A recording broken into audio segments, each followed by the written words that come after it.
So for this final drum compression tutorial, I'm going to compress a hi-hat.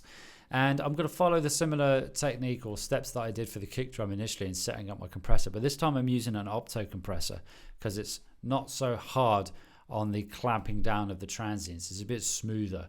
So I'm using the vintage opto compressor that comes in Logic Pro. So once again, I've got my threshold all the way down. I've got my ratio all the way up. I've got about 10 dB of gain compensation, of makeup gain, slow attack, fast release. And this is what it sounds like. And at the moment, the compressor isn't being triggered. So I'm going to bring down the attack so that it starts to dull the sound again. You can hear it there. Let's bring that back. So I want a fairly slow attack on this. About there. Same again with the release. So let's bring the release in. You can hear it dull there, so let's dial it back. Down there. And I'm going to bring the makeup gain down so to save my ears.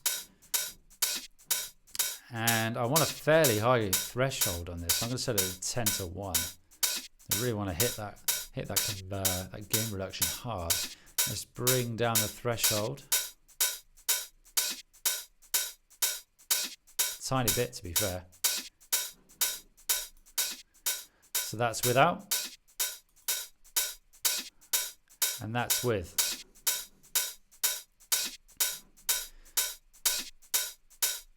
Bring down that makeup gain. So with, without, with, without. So it just hits a bit harder. So ultimately, that is something that you can do on room mics as well. It's a pretty good tool to use on room mics and hi-hats, as I've done here.